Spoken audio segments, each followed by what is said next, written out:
So why would you and Winston, of all the things you could write on, write a book on emotions? Yeah. It made me emotional just to think about it. Yes. Had I known, who knows what I'd have done. I mean, the simple answer is Winston said, I know you're interested in emotions. You want to write a book? And, some guy on faculty 10 years before you says that, you say, sure. So that's the shortest answer.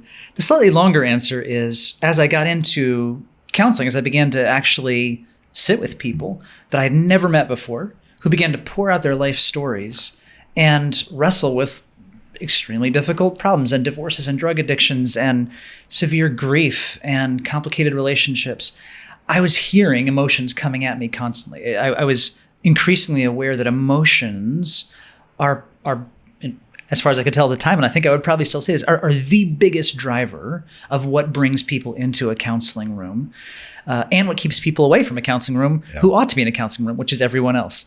And I think it was especially anger that I was watching. And so the 2-minute version would be, I wrote a little article that was never published, thankfully. The Lord spared me, and my kind colleagues helped me see that I had more work to do. But I wrote a little article on anger, and I said, people think and people talk as if the best thing you can do when you're angry is let it out, right? I need to blow off steam. I need to get it off my chest. I need to, let it flood. Punch a pillow. Punch a pillow. If I can just get it out of me, then I will feel better. There'll be this relief, and I'll be less angry, and I'll be a better person for it. And what I began to realize was people did feel better right away when they sort of had the chance to let it out and be affirmed that, there were reasons that whatever.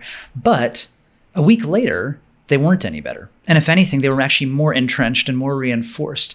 And what I realized is we were thinking culturally of anger as something you let out to get better. And I realized it was actually more like going to the gym. You'll feel spent after a good workout in the gym, but 3 days later, your muscles are stronger. And I realized we don't have a view of the heart driving emotions. So I tried to write about anger and saying, the more you let your anger out and throw it out there, actually, the more you're reinforcing the very things in your heart that led to that anger in the first place. There has to be a different answer. It has to be a heart change, not just a spilling out anger to relieve the pressure inside. Winston was one of my readers of the article that never saw the light of day, and so he knew I had an interest, and that led us into a look at emotions more broadly than just anger.